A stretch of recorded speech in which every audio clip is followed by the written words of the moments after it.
Did you know you can catch This Is True Really News on Pandora, Apple Podcasts, and YouTube? No. But why would you want to? This is True Really News with Scott Combs and Tony Verkinnes. All the news you're about to hear is true, as far as you know. Scooty, this is just in honor of you and your Scottish heritage. And by the way, thank you for not wearing kilts. How do you know I'm not? I don't want to know. In honor of Burns Night, do you know what Burns Night is? Robbie Burns, the patron saint poet of Scottish. Robbie Burns. So you guys are on a first name basis. That's Robbie Burns. Interesting. In honor of Burns Night, a packet of haggis has been launched to the edge of space for the first time. Maybe the best idea they've had with haggis ever. Had to be a first time. There's a reason people don't talk about Scottish cuisine. Scottish butcher, they can't, they're dead after eating it. Scottish butcher Simon Howie worked with space education and research firm Stratonauts to launch a 455-gram haggis in Perth and Kinross this month. Well, actually, last month.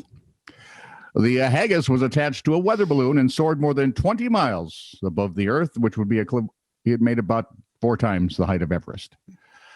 Now there's some adventurer out there going, crap, now I got to do that.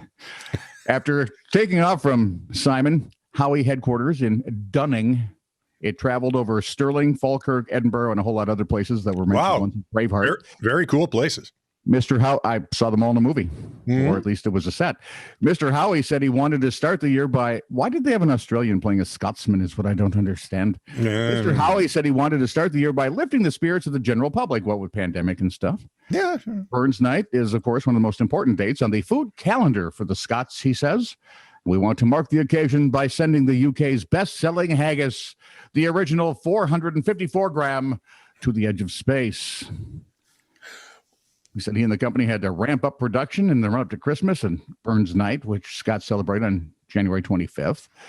It marks the life and works of poet Robert Burns, or, if you're Scott, Robbie. The Scottish delicacy was flying for 2 hours, 37 minutes, covered a distance of 52 miles. It has now been safely transported back to HQ, where it shall be preserved for years to come as the first haggis in space, which is something like pigs in space, only more sheepy. Lewis Campbell, am I correct? Yeah. Okay. Yeah. What's haggis made of? Crap. Well, not really, but just above that. Lewis, in the anatomy of things, Lewis Campbell, the Stratonauts director, added, after reaching over 107,000 feet, with views at least 250 miles, the haggis then fell to earth at nearly 200 miles an hour before the parachute took over, meaning it is also probably the fastest haggis on Earth, too. Again, the question everyone has in their mind is, why'd you bring it back, really? Well, I assume they had to file an environmental impact statement.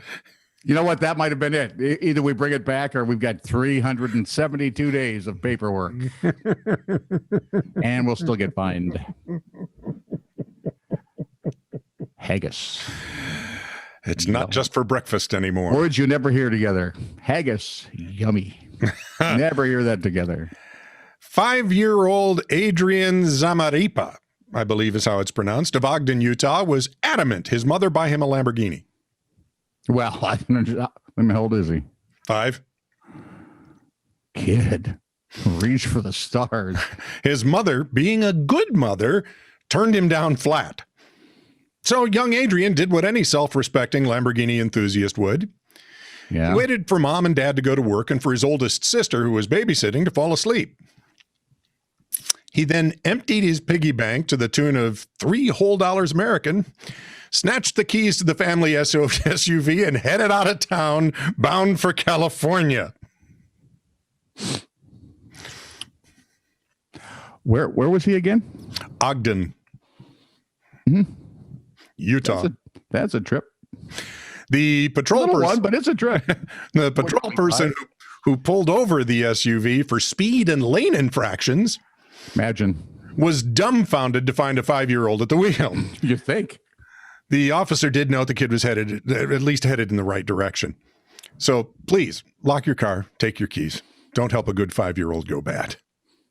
Or just lock your 5-year-old, take his keys. Might be easier. Back to you, Town. Flashback to the beginning of the pandemic silliness. Where there's demand, there's a supplier. A British school suspended an entrepreneurial student. Hey, it's Kids Day.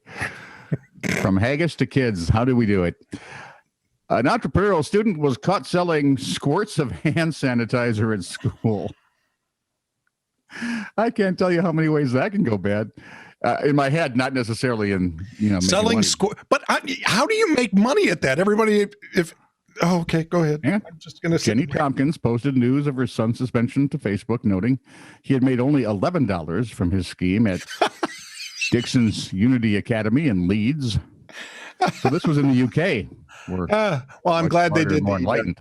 I'm glad they did the transposition of the financial information. According to Tompkins, her son used all that money he made to buy a bag of Doritos and a kebab. Smart He kid. said it's very hard to discipline this behavior when his dad phones him from work and calls him a living legend. Yep. Yeah, that would make it tougher. I like this kid's dad. I like the kid. I don't care. Think about it. Even if they've got their own bottle, it's probably back at their locker. I've got it right here. I got it right here, pal. Come to me. Come on. I got your squirt of sanitizer. Yeah, I know. See, that's where it could go really bad, really fast. So I'm just going to quit thinking. So headline starts with a baseball question. No, it starts with an H. No, it starts with a baseball question. No, headline starts with an H. Do you know who Pat, I think it's Venditte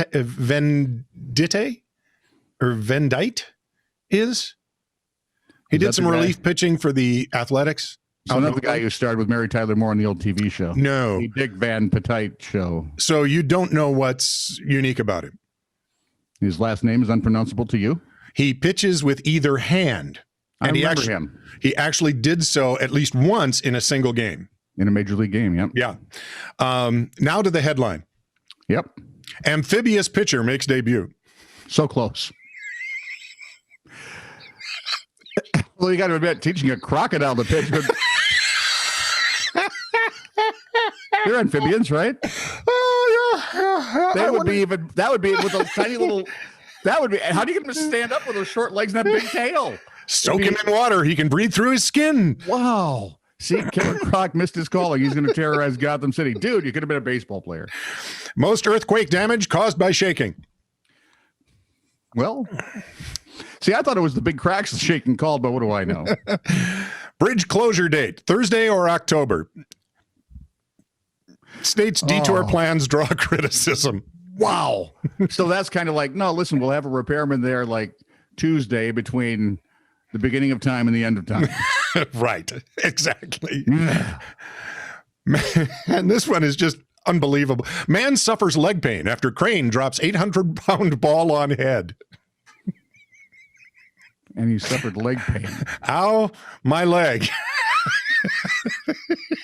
This reminds me of the time Ian was playing rugby for University of Minnesota. And he was hitting the I got one more. Scott Yuma. Okay. Yeah, there you go. I have no idea what that was the first Gopher team to ever go to nationals. Way to go. And Ian was hitting the scrum machine hard. There's a scrum machine. Yeah. Yeah, it's like one of those blocking machines that football players use. Yeah. Very similar. And Ian hits it and tears his plantar fascia in the bottom of his foot. With, I think, an audible popping sound. Never good. I've heard popping sounds. That's never good. Hits the ground and says, "Ow, my foot!" And his coach says, "Is it your ankle?" And this is how you know he's my son. Because through all this pain and knowing he has to drive a 5-speed home from practice, looks up and says, "No, see, if it would have been my ankle, I would have said, 'Ow, my ankle.'" You would have. And finally, marijuana issue sent to Joint Committee. This is true, really news. Send email to TITR@netradio.network.